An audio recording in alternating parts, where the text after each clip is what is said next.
In just one word, tell me what the Ghost Granny experience. I don't know. One word. No, one word. To do. Okay. Enlightening.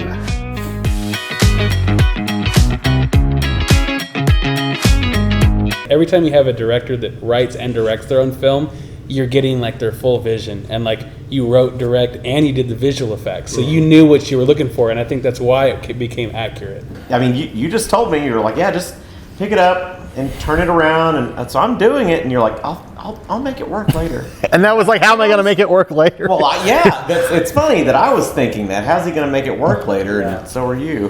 When the shotgun shell stopped in midair, and I was looking at it, and we filmed it so many different times for so long, I remember I was just like, I feel so awkward. Snap out of it, we have to get out of here. Drop. Come on. Like, but you're like, it's gonna work. That shotgun has power. Yeah. It doesn't shoot people. It annihilates people. You getting shot. I hope that got all laughs. It did. Oh my god. I haven't had a chance to show this yet. This is Ghost Granny's shotgun, which is just ridiculously long. Could you not point it this way? It's just like right at Doc. It's a little short gun to right here, and that's all metal. And then these are just wooden, what are they called? Dowels? Is that So too? those are solid? Yeah, they're solid, but if you look in the end, no, I just drilled in a little way so that when it's pointing at the camera, you at least have a little bit of hollow. Yeah. Is this the right one? Yeah. Oh, that's it. Check this out. The old slingshot. The old swing. And there was nothing more invasive throughout this whole process. I mean, I went through the makeup. Do you know that makeup stung?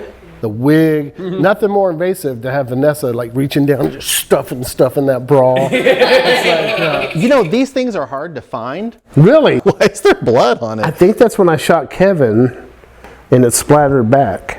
And then there was one other bit that you didn't wear for the most of the time, but on your last return shoot, we had. Oh yeah, the bloomers, yeah. The bloomers, eh? What made me really laugh at that point where Ghost Granny's like, pull! It was that after she shot him, her slipper fell off. And you still made it glowy. And that's the thing that made me laugh so much. There's the scene where Ghost Granny gets her head blown off. And it flips her and she lands on her stomach. It looked like I hit that floor hard. You landed on that mat, Yes. and the mat slid. Right. But there's a scene where you are on the blue screen and you're on the floor and you're like flopping around like a fish. Here's my conspiracy theory. He makes us do stuff like that just so he could have it on tape and hold it over our heads later. You know what I mean? When you guys are walking into the house, we set it up for you to drop your coats down on the ground because we had anticipated that it was going to be really cold that night when we filmed, and we're like, they won't survive if we film it with no coat. That's why when you guys run out the door after checking on Ray Ray, you're like, you grab your coats that are already sitting by the door for you. I always think about that. I always remember how cold that night was. Yeah, that's and what we I would just run inside just for a couple minutes just to warm up. I remember that. You guys wearing your poor coats and stuff. Yeah, you were in I like had a moo and slippers. and he had a full chest of hair. Oh wait. Yeah, yes I did. I did. Nobody's recognizing Doc. No. People that work with him are like, I'm gonna have to see it in the credits. Yeah. That's not Doc. And I had somebody say, I had no idea it was you until I saw the credits go by. In the sequel, I want a ghost family tree of just like different Doc characters. As like I want them to be like the dad, the grandpa. Oh, yeah, like Eddie Murphy. Yeah, exactly. I want Doc to play like 8 people. Yeah. Shane, I'm not going to say expects, but he allows, like when we did our table reading, we all started just throwing out different voices, how we're going to attack this line, and we started just kind of creating, and he lets us build that character to where we could do it. Yeah. There's a fair amount of your dialogue in Ghost Granny that is yours. Yeah. I mean, when you've written the script, the table read is a very exciting time because your actors bring it to life in front of you. Dude, you can't just shoot her. She's already dead. Yeah, you're right. I've got a grenade. What? Grenade? It's kind of a neat memory also to remember that nostalgic thing of having the table read and now compare it to what it became. Yeah. You know? Dude, you can't just shoot her. She's already dead. You're right. I've got a grenade. What? And then doing that hollow run through as well, that really helped us too. Joshua's been shot, so they're not ghost bullets.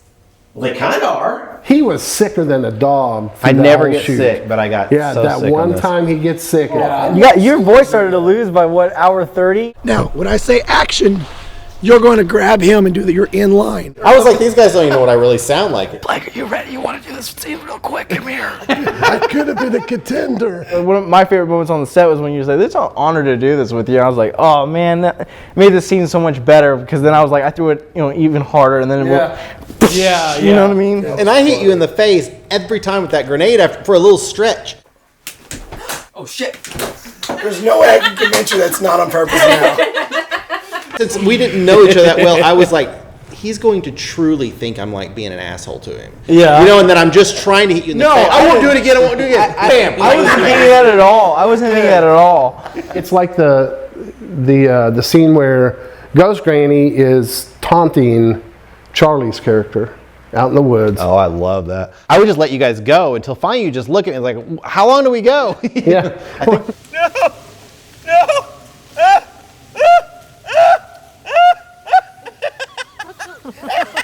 I had to shave. I know I didn't do anything with the eyebrows, but Ooh, I want to have you shave those for something.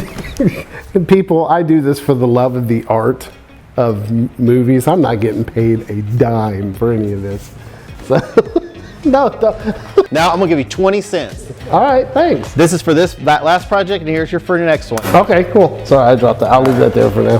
The film really feels like a Halloween flick. It does. You could totally watch that in a cozy October Halloween night with the orange leaves falling in the background with your cup of cocoa and watch Ghost Granny with a shotgun. That's the best part about it. You know what I mean?